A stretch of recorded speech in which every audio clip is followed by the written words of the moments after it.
the rule to me, I guess, is a little foggy, and now obviously NASCAR has clarified it to me that no driver is allowed to get any assistance on the final lap.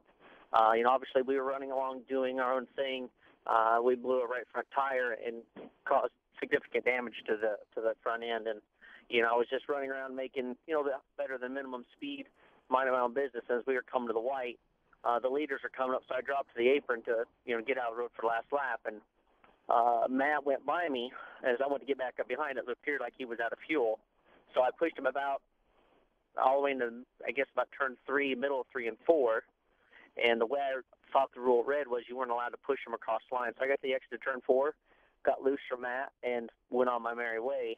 And it wasn't until I had actually left the racetrack that Jay Guide called me to tell me that, we needed to come back and have a discussion with NASCAR because they were trying to penalize the 17. And, obviously it's not fair to them, because he didn't ask me to push him. He just ran out of fuel in front of me, and I was just trying to help out. So now I know the rules. There's some clarification that's going to have to be made in the future, because every restrictor plate race we've run so far this year, there's been assistance on that final lap. So, according to the rule of NASCAR, you're not allowed to push in that last lap, but the 3 restrictor plate races, the winner's been shoved across the line. So, there's going to have to be some clarification into what they're going to do with that rule, because obviously if it's a rule in the book, we have to stick to it, and obviously they're going to penalize Matt because of it today. But at the same time, we got to make sure that that doesn't happen when we go to Talladega in a couple weeks, or they're going to have to figure out a way around it.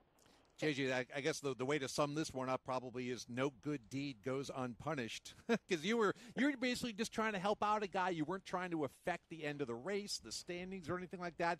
Just make it clear, you never got any request from anybody at Roush Fenway Racing or anybody over the radio on your team to push the 17 car. Is that correct? No, that's correct. My spotter just told me after I got up behind that back straightaway just to keep straight. And then, Jay Guy mentioned as I was coming off the 4, make sure you don't push him across the line and get off him, which I was doing. And, I don't know that it really affected Matt overall in the finish. I know that when I got behind him, he was going pretty slow. I was basically in third gear because it was lugging.